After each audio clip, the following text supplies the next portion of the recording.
સમયે જન્મ લઈએ છીએ અને આ ભગવાનના શબ્દો છે ભાગવતમાં, કર્મણેવા જાયતે જંતુ કર્મણેવ વિલીયતે सुखम दुखम भयम क्षेमम।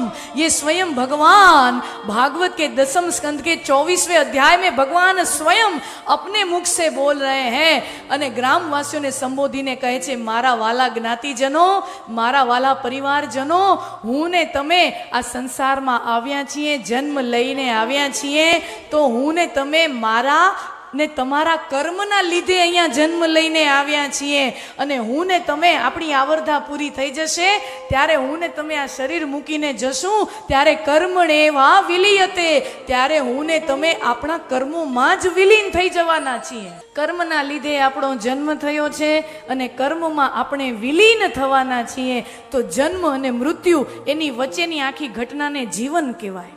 જન્મ અને મૃત્યુ વચ્ચેની લીલાને ઘટનાને જીવન કહેવાય। તો આ જીવન દરમિયાન સુખમ દુઃખમ ભયમ ક્ષેમમ, ક્ષેમ કલ્યાણ, સુખ દુઃખ ભય અને કલ્યાણ એ માત્ર ને માત્ર મારા ને તમારા કર્મોનું પરિણામ છે। જો આપણા કર્મ યોગ્ય હોય તો દુનિયાના કોઈની તાકાત નથી કે આપણને દુઃખી કરી શકે। આ ભગવાનના સ્વયં આપણા બાપના શબ્દો છે।